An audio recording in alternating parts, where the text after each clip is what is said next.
by and large, when it happened to me, and I got COVID-19, business was the last thing on my mind. I suppose it was the realization. I got it at the very start of the epidemic, really, or the pandemic, and there wasn't an awful lot of information about at the time. So when I was showing the first kind of signs of COVID-19, i.e. the coughing and such like, I really kind of didn't know. There was no one that I could bounce off any experiences to see whether I had it or not.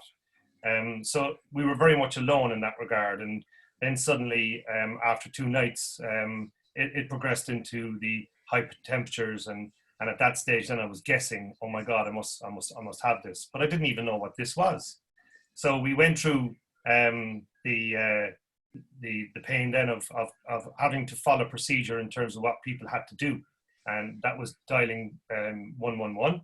And when we did so, we went through the experience of having to wait 2.5 hours before anybody could respond to us, because they were overwhelmed at the time. You know, the systems weren't in place. This was the start of this terrible time.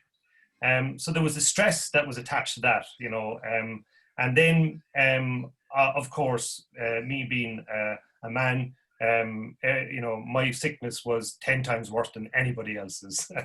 I was a pure wimp when it came to that, like, you know. So there was all of these things coupled together. But it got quite serious in terms of after day 3, day 4, it went into kind of muscle spasm and pain, and it was like an aching feeling like I've never felt before. It was like, you know, almost a comfort to move, but an instant discomfort thereafter. And then day 5, day 6 was just where my body was totally lethargic. I couldn't lift my head off the pillow. I couldn't take fluids anymore. And suddenly then I started to feel better, and I thought, I have this. And it came in waves. And it was the 3rd wave, we're talking about day 9, day 10, day 11, is when it really hit me. And that's when it started to impact on my breathing.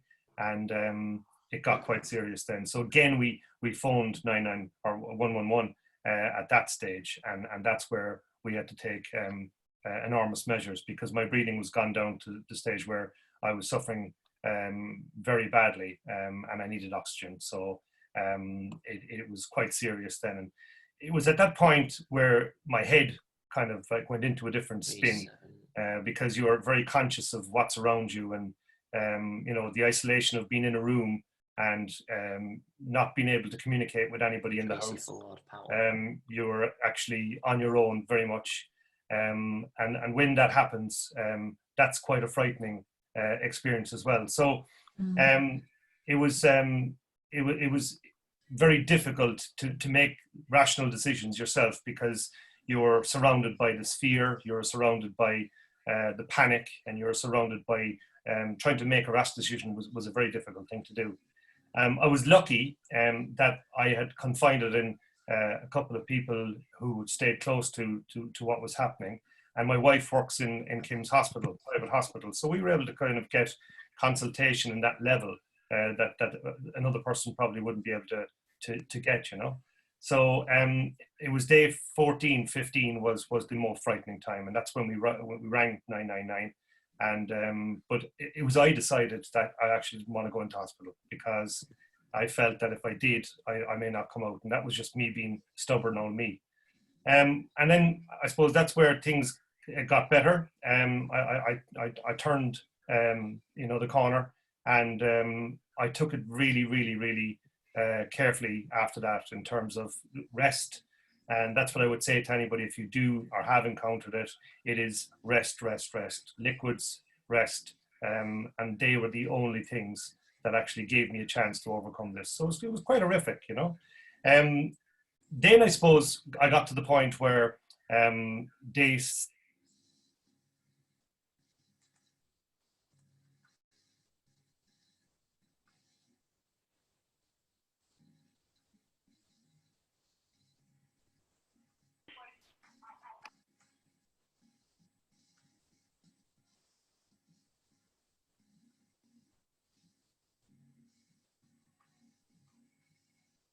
Paul, your mic's off. Yes, sorry. Unmute. Yeah, Right. okay. So, Yeah. so I got to the point where I was kind of being a bit boisterous about, you know, the comeback, and I took it too quickly, and you know, that's another thing I would suggest to someone who is going through the whole thing, is just take your time and make sure that your body is given it ample time to come back. And if you look at Boris Johnson's situation in terms of what he went through, and I think, you know, it was in one sense, when Boris got sick, it was coming up to the Easter bank holiday weekend, and I think there was a massive realization at that point in terms of how serious this situation was. And that's the reason I put a video up on social media at one stage, because my frustration is I saw people walking up the streets as if there was nothing happening here, you know. And I was saying to people, please, please, please, you know, go inside and stay inside, because this is this doesn't take any prisoners, you know. So I got to the stage where after 20 days, I was actually feeling a bit better, took my time, and then I had to go back and try and put my head back into the business.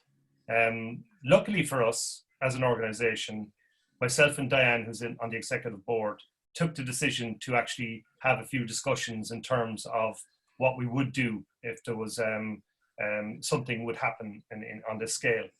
So in my absence, a lot of what we had discussed and planned then was actually happening, unknowns to me. So when I came back, there was a lot of things progressed in that regard.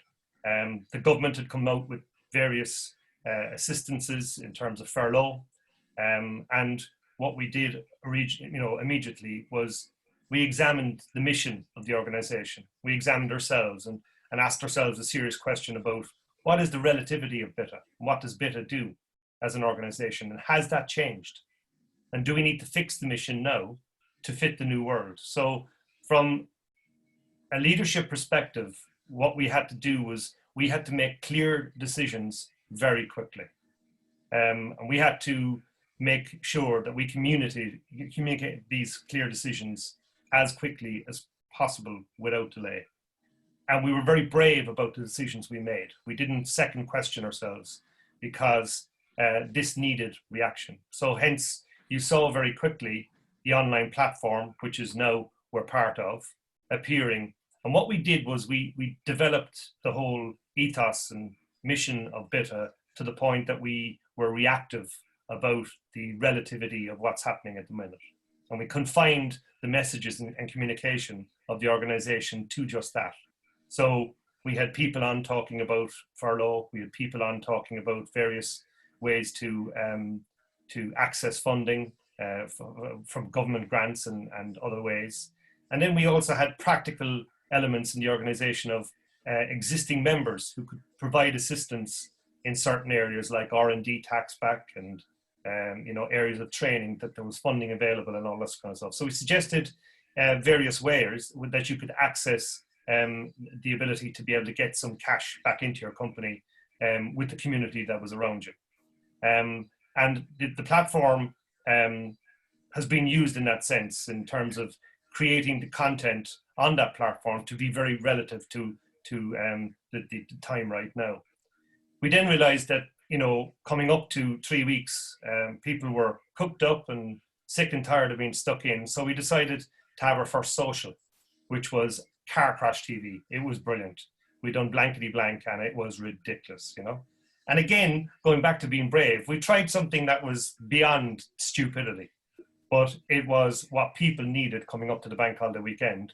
We put a smile on people's faces, and that's what we did. Tomorrow night, we repeat the second episode of Car Crash TV. So we're doing Mr. and Mrs. I, for one, I'm not looking forward to it, but it should be good viewing and it will be quite a bit of fun. But I suppose, you know, the serious side of this is that we've got to, as an organization, realize that, you know, the virtual world is all very well, but we are creatures of habit and we are social creatures by nature.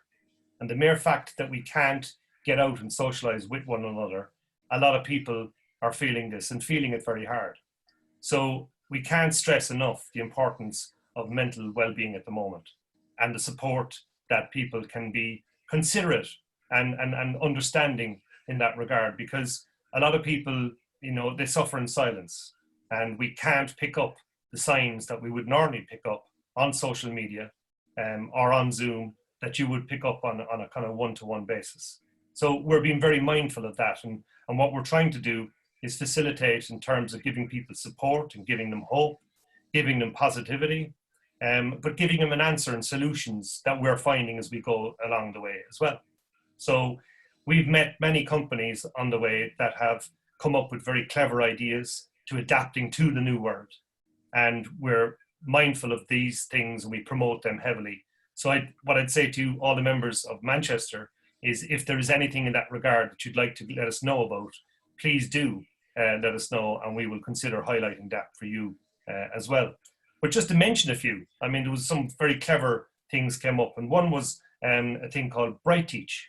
And what it is I have a 15-year-old son who is the only danger of a virus he'll have is by getting it off his computer, because he's on it all the time, So, but I was kind of feeling, again, going back to my well-being, I was feeling bad that he's sitting there, he's on his computer all the time, he's not getting any education at the minute, and I'm not great at going in there, sitting and putting books with him and all that kind of stuff, because I'd be confused just looking at him. So there was a guilt developing with me in that regard.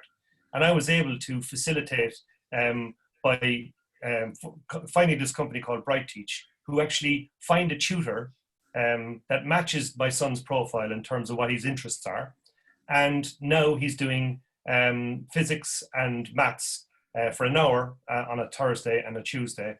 And it's taking the pressure off me, because now I know that his mind is still alert. He's been tutored one-to-one, and he's benefiting greatly, because now he's able to ask questions of this tutor that he mightn't have been embarrassed to do so in a classroom surroundings, So it was little things like that in terms of what we did to do.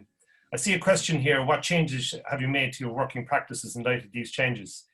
The changes I've made to my working practices, I suppose, are good and bad.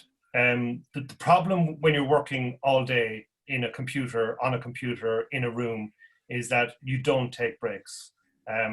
And the day seems to be going longer every day, because I get wrapped up in things. And, so what I've done is I've now put down on the whiteboard a time slot where I take a break, I take a walk, I go down for a cup of tea, I go down for a chat with my son, or go out for a walk to the garden, or do something like that.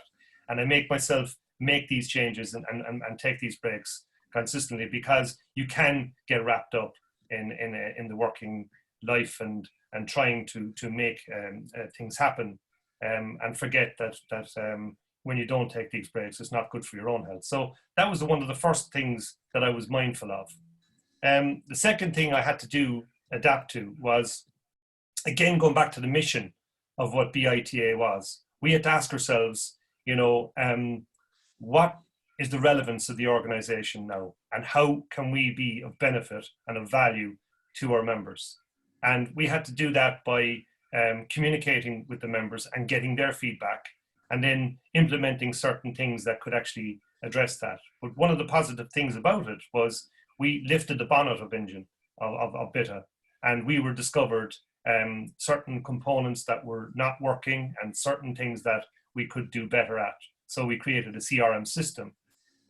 From that now, we have a lot more information. So again, what we say to our members is, please send us now as much information as possible about your companies and pathway, because we can now put that into the system and use the reporting that can come from a CRM system to the benefit you.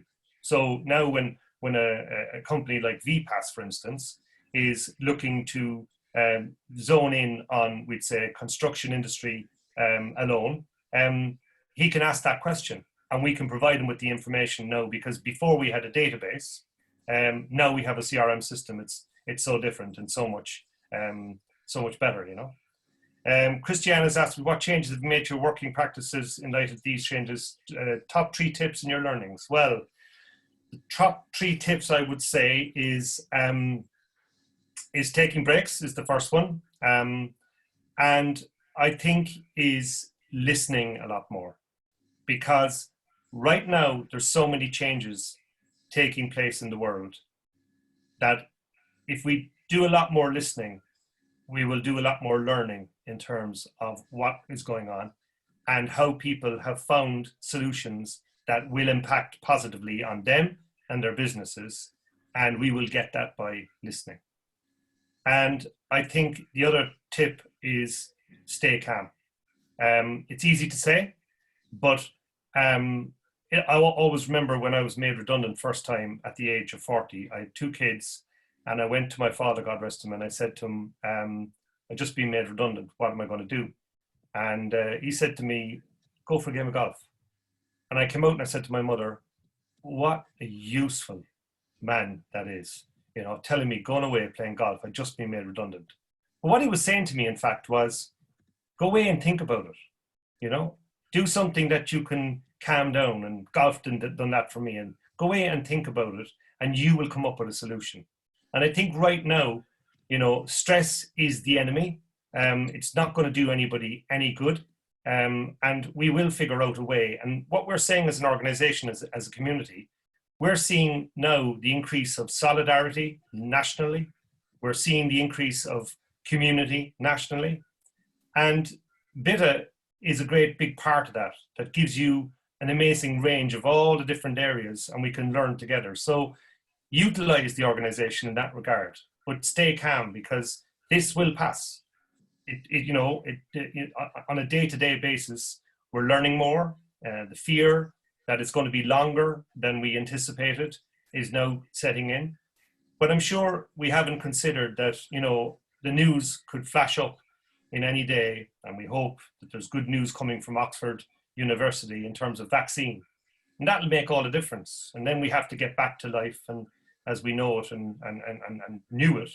But it's going to be a new type of life, which will probably take into consideration the experiences that we've had, which has been quite frightening. But I think that we shouldn't become complacent, and we should realize that these things happened for a reason. Maybe it's a life message for us all, but we've got to react to that and take this life message on board and not forget it, and not become complacent when we do have restrictions lifted. We have got to be mindful that we've got to prepare ourselves for new rules and regulations to actually take in these things and start planning now for these things. So for instance, today we have a leadership call on Zoom right after this, actually, that we might get Christiane or Diane maybe to give a link on that Zoom call. And we'll be talking about how various companies have adapted and what measures they put in place to actually be in readiness for the new world and when restrictions are lifted. And that's very important and vitally important that we do that for each other. Adapting is another thing. I mean, be prepared to be flexible and adapt. If we're stuck in our ways, we're going to find it very difficult to get out of this mire. So adaptation is of vital importance in that regard. And we, if you feel fear of trying to adapt, have a number of people in the organization who can assist in that way. And they do it as a community. They do it in passing this information out with the goodness of the intentions of the organization at no cost. So these people are around you. And that's why I say reach out and ask for the help of these people, because there is quite a lot of that in the community of the ITA. I just see there, if you go to www.bitacommunity.org onto upcoming events, you'll pick up that event, which is on at 5 o'clock, I believe. So in terms of the learnings of what's happened, and in terms of where we're going from here, we've got to take all of these things into consideration. And the platform that we've created on BITA will further assist brands and people and product and concepts to become alive. very cost effectively. Because if you look at, we'd say, what we were doing before this, I was traveling to Ireland, I was traveling to the Isle of Man, I was traveling to Manchester, Liverpool, and there was a huge cost to me getting around to promote the very concept of what BITA is all about. I'm doing that and more today in my office, and the cost of which is going to be a fraction of going forward. So it's looking at the positive side of how we can change things. The platform can be used in that, but I would say that I'm also looking forward to very much to getting back to the one-to-one, events where we can speak to each other face to face, because there's nothing like face to face in terms of what BITA is all about. And when we find out what we're able to do, we will modify all the various events to be able to continue in that regard. And we will look at what the government guidelines are.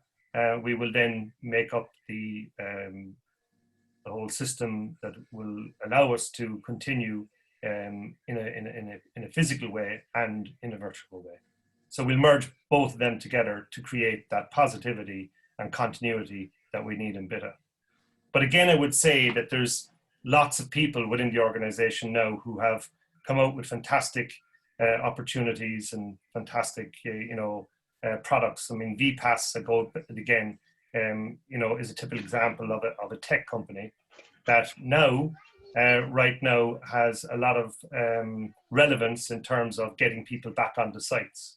So I'd urge companies to look around BITA now and see what's available in terms of the assistance of these companies and products and people to actually operate in the new world.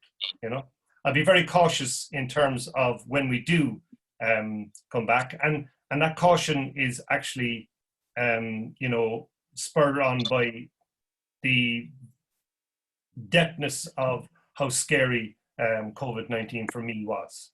I mean, I came close to death. I felt that I was gone for 2 days, and that was the emotion that I actually went through. So much so that I actually pinned a letter, to my loved ones to tell them how much I felt, and that's where my headspace was. So my fear, and one of my greatest fears, is will it come back? And I, for one, will be very, very careful in how I adapt to the new world and how I go back out there and present myself. And I think that's something that we should be very, very mindful of, regardless if you've had COVID-19 or not. But it's inbuilt in me. That fear is inbuilt in me now, because the severity of it was horrific. I mean, the feeling at the worst point was I was drowning. And, I had that for 24 hours. I don't know what Paul went through. Perhaps someone take us through some of the kind of symptoms that he had.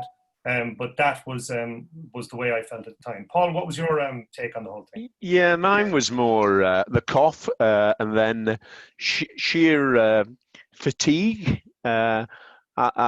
within the first few days. I'd wake up in the morning not feeling very well at all, and I couldn't keep my eyes open. And really, getting out of bed and getting to the bathroom was I was breathless. So it was as bad as that, And that's about 4 to 5 weeks ago since I really went down with it. But I've got to say, by the time day 14 came, I was feeling a lot better. But I still, when I'm walking uphill, I've still got a bit of the breathlessness, which I've never had before. But clearly, it's better every day. So I'm probably 95%. But mine was loss of appetite, loss of smell, I suppose, very much fatigue, and sore throat, bad throat. So I didn't have it as bad as you. I've got to say, I asked my wife to pack me a hospital bag one night because I felt that rough. But I never rang the doctor, if I'm honest with you. So I've just recovered at home. And luckily, my wife had a bit of a cough. She's had a mild form of it, I think. But I've effectively probably come through it all right in a way, haven't I? Towards what you've had. Yeah. Mike has asked the question there, do you think we're now ready with the changes that you've made when we start to come out from lockdown? I think, Mike, just to answer your question, I think we've underestimated the amount that has been achieved in a 4-week period, particularly in the engine room of what BITA is. And I'll explain that by telling you about some of the changes that have taken place. So I've mentioned the CRM system, I've mentioned the procurement hub, and all of these things now are live. You've seen, if you haven't seen it, go on to bitacommunity.org. And that was the online hub that was created in 2 days. And if you look and go through that, the ability that you have to see all the various programs that we put on, which are all reactive in terms of crisis management, from finance to otherwise, are all there recorded. Even the blankety blank car crash that I mentioned, that's there as well. So Good. It's worth a look as well. But in terms of readiness, I think what we've done now behind the scenes will really stand to us when we come back and from this lockdown. And I think the benefits of the organization will start to become really kind of alive. I think what it's done is this has highlighted all our sensitivities in terms of awareness as well. And I think what it has done, and I speak for myself from a point of view, I'm living in Kent. There's neighbours saying hello to me that never said hello to me in their lives before, and that's only a good thing, So it's are the kind of things that I kind of like cherish now. And when I left Ireland, I mean, that was the norm. We said hello to a complete stranger. When a car was passing, we gave a little wave. I mean, if you'd done that over here, you're a nutcase. So, now these things are I see as the positive that are coming out of this. And people are kind of like the genuineness in us is coming out more. Thursdays, 8 o'clock have become, on this road where I'm living, it's brilliant. I mean, we're seeing people come out of houses that we've never seen before. This Thursday, they're singing for Captain Tom. And look at the Captain Tom story. I mean, that is incredible. And, I felt, that sometimes this Great Britain, the great had gone out of Britain, and I think the great is back in Britain now. And this is showing its people in its fullest sense. And that, as an Irishman, is a bloody big statement, by the way. But I'm delighted to see it. And I'm proud to see it around me in community. And I think if one of the positive things we can take from that is that alone. The other positivity that I can think I take for it is actually the people around me that I work with. I found out an awful lot more about them because we started to form a strategy meeting every morning to talk about what changes we were going to make and how we make them and how we implement them. And when you saw people in different times in terms of their fear, managing their fear, and their dependency in terms of wanting to hear a leadership team speak in terms of what is the solution, how we're going to do this. You learn an awful lot of people around you as well, and about yourself. So I think if I were to pick out the positivities of what's happened, they are the positivity. We all have a lot of work to do to get the economy rolling back again. That there's absolutely no question about that. But if I take the experience of coming away from Ireland in 2010 when the economy totally crashed. The difference is there's a numbers game in the UK here. There's 60 million people pulling together. And when 60 million people pull together and a bit of sensibility starts prevailing, and we bring in things back into this country like manufacturing and all of this kind of stuff, you know what? It's going to be a better place. So, I mean, that's where BITA can really play a big part. So what we're seeing now is we're seeing the strengthened people. What we want to see is the strengthened numbers. And that's why we're saying, let's, put the word out there that we need to expand this organization to be able to facilitate in that regard. So what I'm promising you is we've got the engine room ready. We've got the resources ready. And what we want to do now is we want to get people behind us and do, as we saw Captain Tom, look at the whole country be coming behind that concept. And by the way, happy birthday, Captain Tom. He's 100 today. So it is incredible. It's been tough. It's going to be tough going forward. But I think we're tough enough for it. And I think, you know, me personally, I'm ready for the fight. So I suppose I don't want to bore you anymore. I'll read one or two more questions here. Apologize that I got what hosting next meeting. Oh, someone had to go. Take care, Diane. Yeah. That's it, folks. I think I hope the message was useful. I suppose the message, in a sense, is a resounding thank you to the Manchester chapter for your resilience and your support and your continued effort to making this chapter another viable part of what BITA is all about. And I look forward to you know, listening on the next one and not hogging the airwaves. But I hope you enjoyed me trying to explain as best I can my experiences and giving you a bit of hope for the future, especially when it comes to BITA. Well, thank you very much. Great. For this heartfelt account, really, of your experience, and also the inspiring account of where, you know, BITA is at. So it needs everyone. So certainly in Manchester, we are behind you. So I know that you've got a little bit of a rush. You've got to be elsewhere at 5 o'clock. So listen, I'm just going to make a couple of little announcements before we close for today. So we're going to have and maintain a once a month networking event. So the next one will be in a month's time. So we'll send the date and we will obviously give you more notice this time. Today was the first one, so we got a little bit held up in the preparation. So the next event, though, in between the formal networking event, is going to be a little quiz organized by our friend Mike Dodd, and it's going to be on Thursday, the 14th of May at 8 p.m. And Mike, you want to tell us briefly what's going to be entailed in? Yeah, it'll be a music round, a general knowledge round, a general questions round, and a picture round, and there'll be drinks rounds in between. I won't be providing the drinks, so that's the thing. Right. Okay, so thanks for that, Mike. So hopefully we will see you on Thursday, the 14th of May. Another little announcement. As you know, we are working with Biramis, the homeless charity in Manchester. They are our chosen charity. And all charities at the moment are going through quite a tough. However, they are very active, cooking, you know, over 300 meals a day, delivering, partnering with Manchester Council and other organizations. So in total, there is over 1,500 meals being delivered.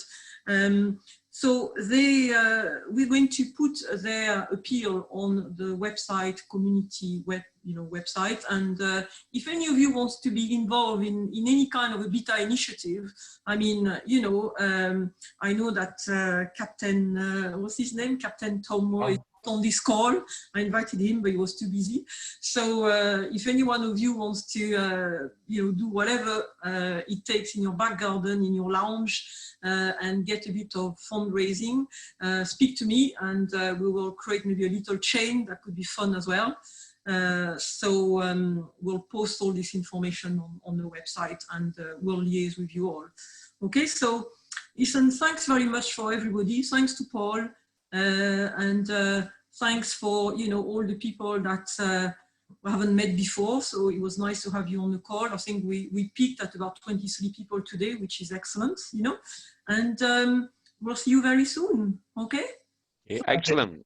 God bless. Take care. All right. Take care. Take care, everybody. Bye-bye. And see you next month, all right? Yeah. Cheers now. Cheers. Okay. Cheers all. Bye-bye. Bye-bye. Bye now. Bye now. Bye-bye. Bye.